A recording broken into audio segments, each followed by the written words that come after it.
હા, હવે અહીંથી મારા દાખલા ચાલુ. મારા એટલે મેં આ પ્રકારના ક્વેશ્ચનનું વધારે સિલેક્શન કર્યું છે. કોઈ ઘનની દરેક બાજુને 3 ગણી કરવામાં આવે તો પૃષ્ઠફળમાં કેટલો વધારો થશે? પહેલા આપણે સમજીએ, પછી તમને હું નિયમ કહું. આ છે, આ એક ઘન છે, સમજી લો છે.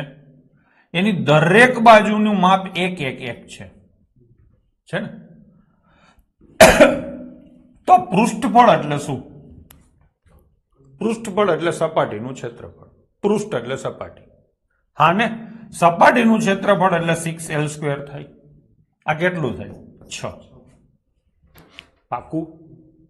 એલા હા, ના ના ના, 6 ગુણ્યા 1 ગુણ્યા 1 આમ લખું અને બરાબર 6 લખું. થોડુંક વ્યવસ્થિત આપણે જઈએ, મોઢે કાંઈ નથી કરવું.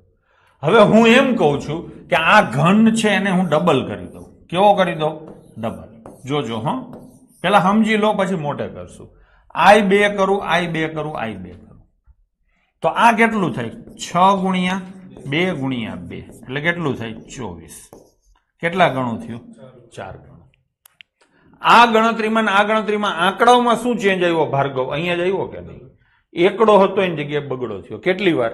2 વાર. હા ને? હવે અહીંયા તમે કેટલા ગણી બાજુ કરો છો? 3 ગણી. તો એકડાનો કેટલો થાય? કેટલી વાર? 2 વાર. 2 વાર ને?